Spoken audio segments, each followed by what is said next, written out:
Mabuhay Pilipinas! Maligayang pagbabalik dito sa aking channel, pero kung bago ka lang, pasuyo ng like and subscribe. Salamat agad. Ngayong araw ng Lunes, April 1, 2024, unang araw po ng Abril.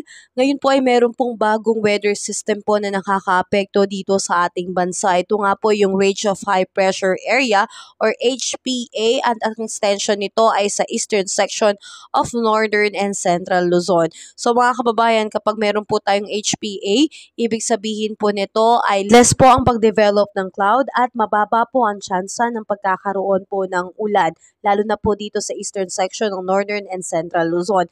Pero asahan pa rin po natin ngayong araw sa Metro Manila at ilang bahagi po ng Luzon ay patuloy pong makakaranas ng partly cloudy to cloudy sky with isolated rain shower and thunderstorm. Yan po ay tsansa lamang. Dulot po yan ng localized thunderstorm, kaya pinag-iingat pa rin po ang ating mga kababayan.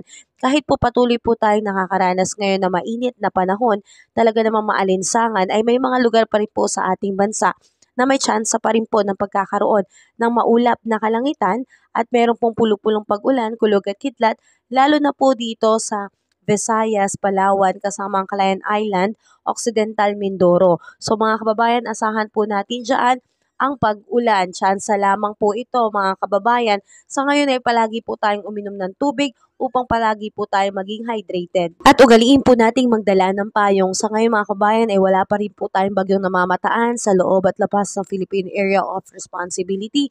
Pero patuloy po tayong maghanda at paghandaan po natin ang epekto nitong HPA dahil mahihina po o bababa po ang tsansa ng pagkakaroon po ng ulan. At lahat po tayo mga kababayan ay direktang maapektuhan nito. Kaya muli maraming salamat at patuloy po tayo maging updated sa ating ulat panahon.